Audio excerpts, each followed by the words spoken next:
கர்த்தருடைய வார்த்தைக்குள்ளாக நாம் கடந்து செல்லுவோம். கடந்த பல வாரங்களாக சுகத்தை குறித்து நாம் பார்த்து கொண்டிருக்கிறோம். Amen. Healing in the part of atonement என்று சுகம் கர்த்தராகிய இயேசு நமக்கு செய்த பரிகாரம், சிலுவையிலே நமக்கு அவர் செய்த பரிகாரத்திலே சுகம் கொடுக்கப்பட்டிருக்கிறது. அப்ப அதிலிருந்து நாம் பார்த்து கொண்டு வருகிறோம் 7 Hebrew words of praise. முதல் என்ன வார்த்தை பார்த்தோம் சொல்லுங்க பாப்போம்? ஹலால். ஹலால் என்றால் என்ன என்று நான் உங்களுக்கு சொன்னேன்.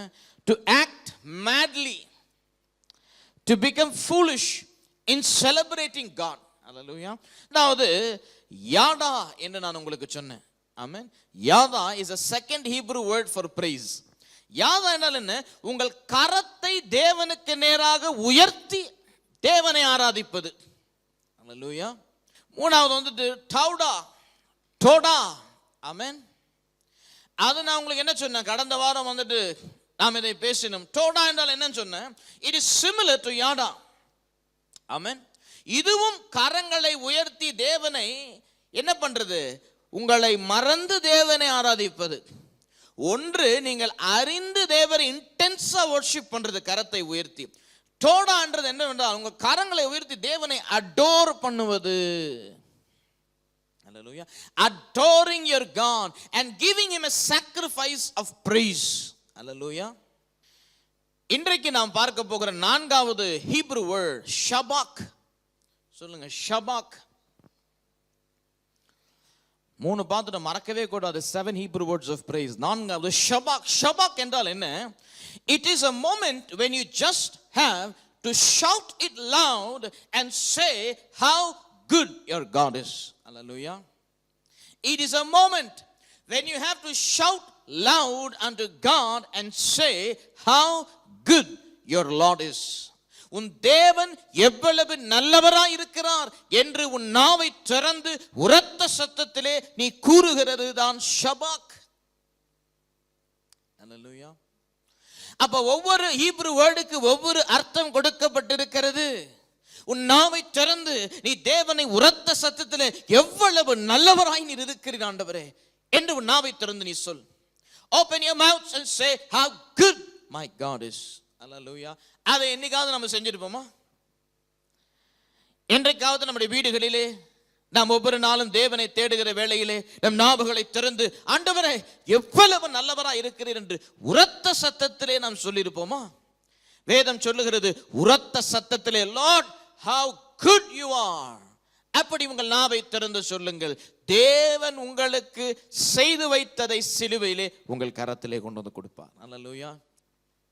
நாம் என்ன சொல்றோம்? கர்த்தரை பார்த்து என்ன ஆண்டவரே இப்படி செஞ்சிட்டீங்களே, என்ன ஆண்டவரே அப்படி செஞ்சிட்டீங்களே, இப்படி செஞ்சிருக்கலாம் ஆண்டவரே, இப்படி என்ன நடுவில் விட்டீங்களா ஆண்டவரே, இப்படி இவருக்கு செஞ்சிட்டீங்களே, இப்படி நம்ம கர்த்தரை வந்துட்டு குறை கண்டுபிடிக்கிறவர்களாக இருக்கிறோம் பாருங்க. அது கர்த்தருக்கு வந்துட்டு அது கர்த்தருக்கு என்றல்ல, அது அது உண்மை அல்ல.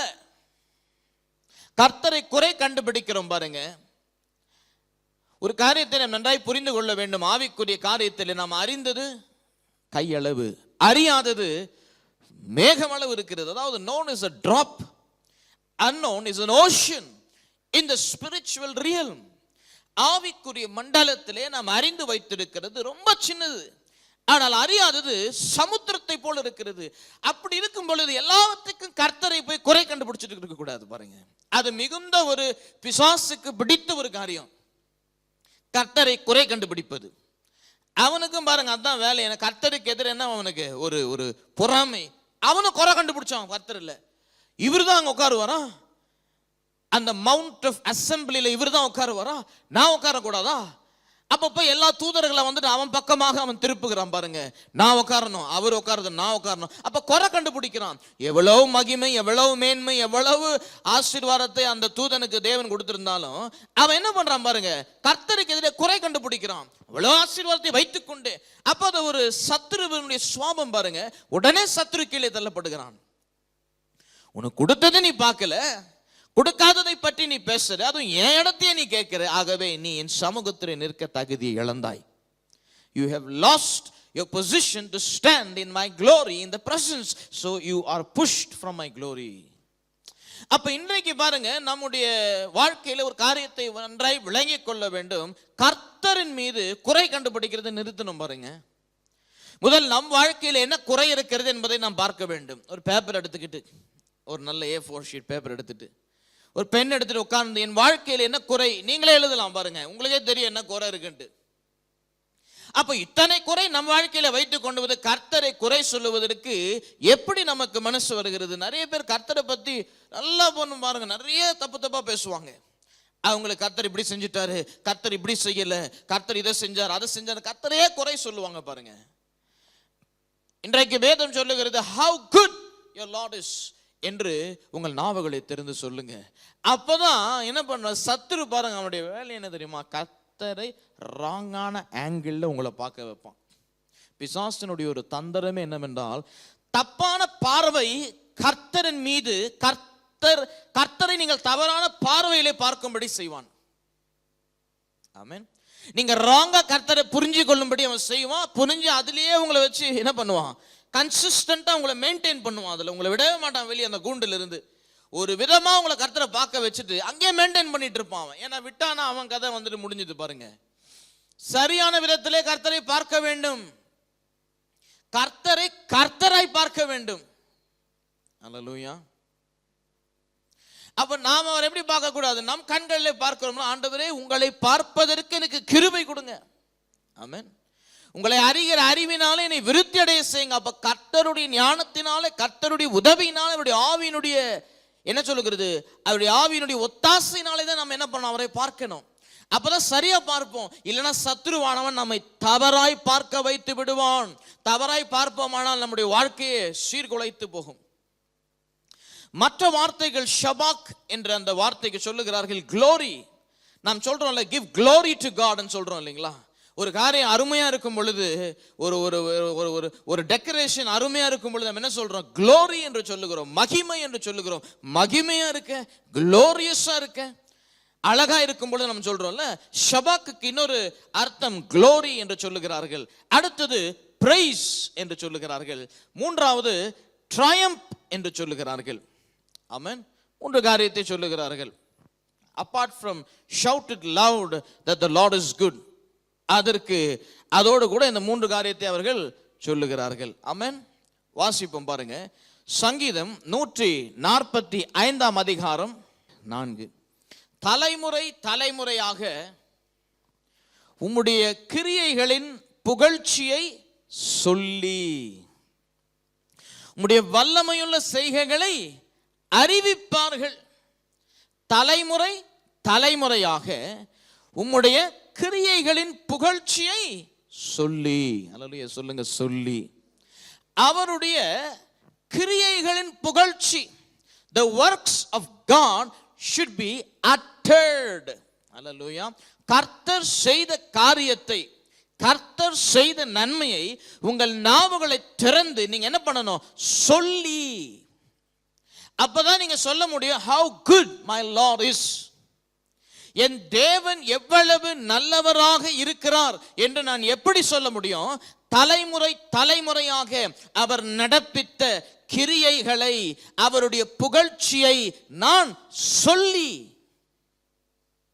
அவருடைய புகழ்ச்சியை சொல்லணும். பாருங்க, அவருடைய புகழ்ச்சியை சொல்லும் பொழுதுதான் அவர் எவ்வளவு நல்லவர் என்பதை நாம் நாவுகளிலிருந்து நாம் சொல்ல முடியும். If we will not say the things what God has done, the good things what God has done, we cannot say how good the Lord is. முதல்ல நம்ம படிக்கணும் அவருடைய கிரியைகள், தலைமுறை தலைமுறையாக அவர் செய்த கிரியைகளை நாம் படிக்கணும். எங்க படிப்போம்? லைப்ரரியா போய் படிப்போம்? அவர் செய்த கிரியைகளை எங்க போய் படிப்போம்? அவர் செய்த கிரியத்தை வேதத்திலே தான் நாம் போய் படிக்க முடியும். தலைமுறை தலைமுறையாக தேவன் செய்த காரியத்தை இங்கே எழுதி வைத்திருக்கிறார்கள். அவருடைய புகழ்ச்சிகளை இங்கே எழுதி வைத்திருக்கிறார்கள்.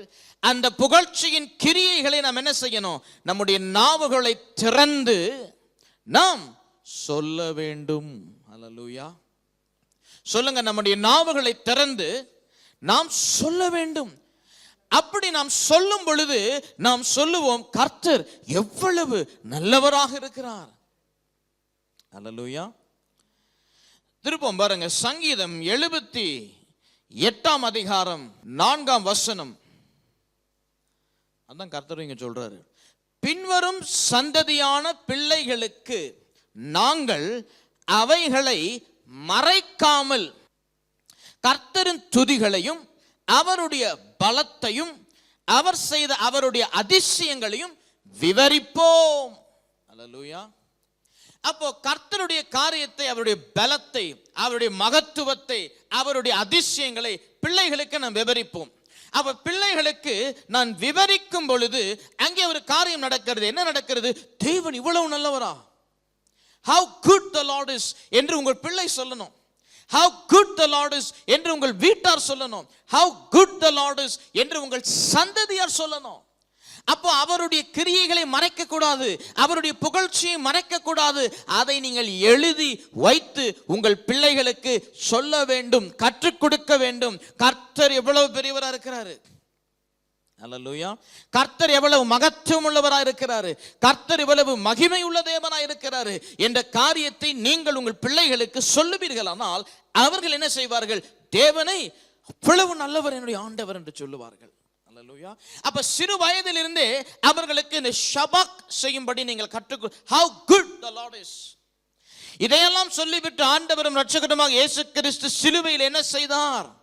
இவ்வளவு நல்லவர் அவர், இவ்வளவு சிலுவையில் எனக்காய் பாடுபட்டாரா, இவ்வளவு சிலுவையில் எனக்காய் சகித்தாரா, இவ்வளவு சிலுவையில் நிர்வாணமானாரா, இவ்வளவு சிலுவையிலே சர்ப்பத்தை போல தொங்கினாரா, இவ்வளவு அகோரமான பாதையில் அவர் கடந்து எனக்காக சென்றாரா, இவ்வளவு அவர் செய்தாரா. how good the Lord is. பிள்ளைகளுக்கு சொல்லணும் பாருங்க. அப்ப சொல்லும் பொழுது சின்ன வயசுல இருந்து அவங்களுக்கு இது வரும், இந்த ஒரு தன்மை வரும், என் ஆண்டவர் ரொம்ப நல்லவர். இன்றைக்கு பிள்ளைகள் அப்படி சொல்லி இருக்கிறாங்களா? இன்றைக்கு உங்க வீட்டுல பிள்ளைகள் எப்படி இருக்கிறாங்க? இன்றைக்கு உங்க உறவினர் பிள்ளைகள் எப்படி இருக்கிறாங்க? நீங்க தான் சொல்லணும் எப்படி இருக்கிறாங்க. தேவனை பற்றி அவர்கள் அறிகிறார்களா? இன்றைக்கு தேவனை, அதாவது பைபிளை வாசி என்று நம்ம பின்னாடியே போய் நிக்க வேண்டியதா இருக்கு. சர்ச்சுக்கு வா என்று சொல்லி நாம் கெஞ்ச வேண்டியதா இருக்கு. ஏனென்றால் சிறு வயதிலிருந்து நம்முடைய பிள்ளைகளுக்கு அவர் எவ்வளவு நல்லவர் என்பதை சொல்லுவதற்கு நாம் தவறினோம். சடங்காச்சாரமாக நீ சர்ச்சுக்கு வா, நீ பைபிளை படி என்று சொல்லுகிறோமே தவிர கர்த்தர் எவ்வளவு நல்லவர் என்று நாமே ருசிக்காத பொழுது அவர்களுக்கு நாம் சொல்ல மறுத்திருக்கிறோம். அவர்கள் சொல்ல மறுத்திருக்கிறதுனாலே அவர்கள் எப்படி வர போறாங்க? புரியுதுங்களா? ஆகவேதான் சொல்றேன் பாருங்க, ரொம்ப முக்கியம்.